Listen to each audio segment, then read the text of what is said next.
Hey friends, how you guys doing? Hanging out in the power saw shop. What else is new? Hey friends. I still love that side. Mark, thank you buddy. That's awesome.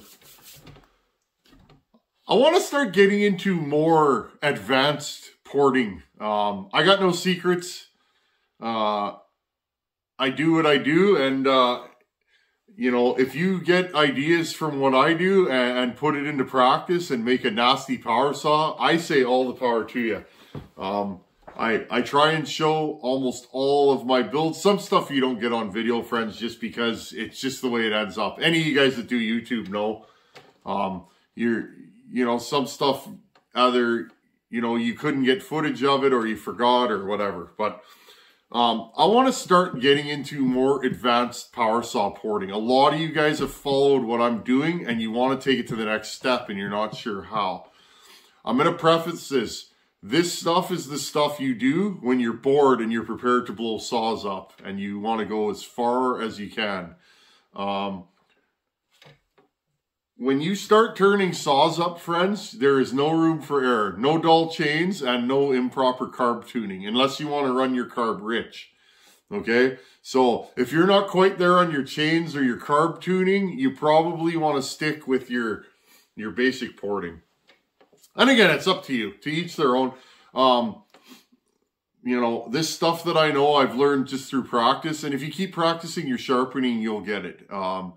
Sharpening is something that comes with a lot of muscle memory, I find, and a lot of playing with your angles. And so, anyways, in this video, friends, I want to talk about case trenching. What is it? I get asked this a lot. What is case trenching? Why do you do it? Where do you do it? What do you do with it? All that stuff. So, let's get into case trenching and what it is. I got the good old cutaway here. This is the greatest thing I've ever made in my life. It really helps, okay? So I'm going to set you guys up here. Let's go over case trenching. This will be fun. Okay. We got the handy dandy cutaway. I remember I was walking in the yard and I thought, I wonder if I cut one of these here cylinders in half and put it on half a case, I could get a cutaway. And here we are. This thing's great, eh, friends? We've learned together so much with this cutaway. It's great. Maybe I'll have to give this away one day and make a fancy one. This one's my style. Psychobilly Cadillac style. Anyhow, I'm rambling. Okay, friends. So remember, this whole unit here, this engine, is an air pump. Sorry, friends, my phone died. It's cold in here. I had to plug her in. Let's talk about this again. So the air comes in here. Crankshaft turns. Here, I'll spin it from the back. Okay, crankshaft turns. As the piston comes down, it closes the intake port right here, and then it squishes it, right? That's why you don't want any air leaks. There's a full series with the cutaway that I did a year or a bit ago. Go and watch that if you're curious how two-strokes run. That should help you. It helped me making those videos to explain it better. Okay, so as this spins around, think about it. Now, I think of a crankshaft, this is going to grab some air and move it, right? And force it in. Some guys, I've seen it, race boats, I believe, they grind vanes into here and make this into a bit of a blower. Pretty neat. So it's got to do something. Now I'm going to raise you guys up here so I can go straight down. There we go. So, what is case trenching? Case trenching is a fancy word for grinding on the case. Now, normally we grind on the ports, right, to change timing. But in this case, we would grind on the case. Now, say I dropped my transfers down this low. Let's find a ported cylinder and explain that. I think I got one, just the perfect cylinder. Okay, you guys have seen this before. That was that 268 that we fudged. Okay. Well, those transfers looked a lot like these, okay? Similar, very similar. So we ground almost to the bottom and we increase the width and we slope them down, right? To make better airflow. That's the idea. Now, I didn't even finish this cylinder because I I had a whoopsie. You guys remember that? Whatever. You got to laugh it off. This stuff is fun, and if it was easy, everybody would do it, right? Grinding cylinders is a labor of love. Some days the chips flow, and other days you struggle at it. That's life. And this is one of those days that I made an oopsie. So I grabbed another cylinder and started again. Okay. So think about it in these terms, okay? This spins around. Now, where does the air have to go? The air has to go up around this sharp corner, hits this wall, and then into the transfers. So if you slope this down, right, it still has to go around this edge, okay? That's not good for airflow. It's got to push around this corner, up and into here, okay? Now let's set you back up here with the 394, these ugly, dirty cases. I'm going to make this into a pretty warm saw. I'm not going to call it a hot saw, because that is a disservice to hot saw builders. Those hot saw guys, they do a lot of grinding and trial and error to get their saws to run. This is not going to be a hot saw, but this is going to be a very warm work saw. Okay, so same kind of thing. Smaller transfers. Now, I really like what Husqvarna did with these transfers. Okay, they're nice and big and deep. They got a nice shape to them. We're going to make them a little bit better, but can always improve. I've had people say you think, or it's hard to believe that you think you can outdo engineers. Engineers are really smart people. I work in construction, friends. Engineers are really, really smart people. I don't ever claim to be smarter than an engineer, but here's the difference, friends. I don't have the EPA, design limits, costing, and then manufacturing all telling me to build something to their spec. Like, these saws could be made warmer, but they always got to hold something back, whether it be longevity or... So, yeah, you could totally make one of these things rock and roll. And it shows. When a guy ports a saw, often they're quite a bit angrier than stock. So it's not that we're outsmarting the engineers. It's just we're doing what they can't do. And again, there's so many reasons why they can't do it that, you know. Now, if you guys look at this, sorry, I got off topic there. If you guys look at this, okay, where this mates, that's really tight in there. There's not a lot of room for this to get around. I'll bring you guys right up here. Okay, there's not a lot of room to get around that lip. And again, the crankshaft spins. Is this the PTO side? Okay. So in this case, the crankshaft spins, sorry, the crankshaft spins this way. So, what do we want to do when we create case trench? We're flowing the cases, okay?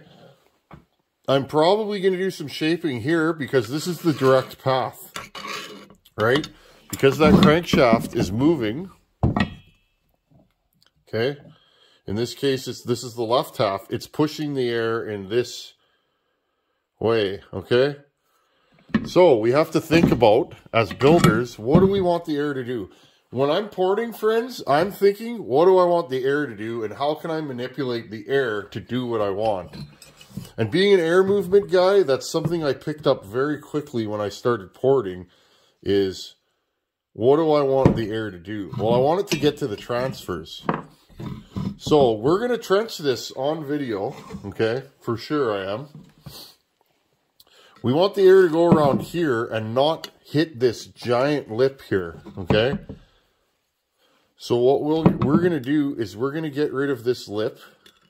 Okay, we're going to smooth and trench this, okay? And that's what trenching is. But have to remember, friends, all this here holds this bearing in. And if you look on the other side, you have to look at the design parameters. There's a lot of meat here, but most of that meat is holding the seal, okay? So we figure the air is going this way. We can make a nice groove here and naturally make it flow into the transfer. And you guys see that? There's your transfer. Okay, so we want to feed that transfer. Now another thing I see right here, this corner. Now you could do this two ways. You could JB weld in here and smooth it. I believe the Iron Horse did a video on that a while back. That guy's old school. Like some of the stuff he does, I'm just like, yeah, I get all worked up. It's cool to see how other guys do things, because I'm just alone here in my shop with you guys, of course, but you guys know the deal.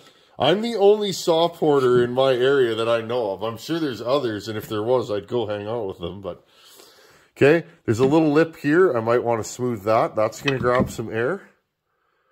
Okay, you guys can see that right here. There's a lip. See? Might want to smooth that out. Might want to do something with this corner. Not too much. I'm not as worried about this side. I'm worried about this side. Okay? But basically, friends, that's how you trench a case. This is more advanced stuff. And this is probably going to be a shorter video, but that's case trenching. Okay? And depending on what case you have, what kind of transfers, you might trench differently. I don't have a ton of cases hanging around that are split. I'm going to go get a 266 case. Let's look at the same problem on a different case with that ported top end. Okay, this is a 162 SE, so early 266, that kind of deal. It's a 200 series, and since we work on those a lot here, I have a lot of junk parts. Funny, these bearings look horrible, and they're still smooth. Funny how that works sometimes. This saw needed rings, and you guys can see a lot of blow-by. Ported cylinder. Okay. So, what would the problems be with this saw? Well, it's going to grab air here. It's going to grab air here. Okay. So on this saw, I might want to fill that in with JB Weld. I'm not going to grind this away because it's going to be to no benefit. All right. Do you guys see that? There's a pocket here and a pocket here. Okay. Air is spinning in this direction around and into the transfers. So think about the turbulence that you get when that air hits here. We might want to fill these. Okay, there's a big bump here. What's that bump for? Is it a reason or? So we probably wouldn't want to grind that off because that's the back side of this hole here. And that is old style. That's the retainer for your seal. Okay, so you don't want to just get to grinding, but you guys get the idea. Okay, so we might want to smooth this side and just blend this in so it flows better. Put some JB Weld in here and smooth this corner out so that the air naturally goes in and wants to feed into the transfer. We might fill this in, this corner, or you might want to leave it. It just depends on what you think the air is going to do. What I find about saw porting, the longer I do this, friends, it's not just the timing numbers, it's who ground it.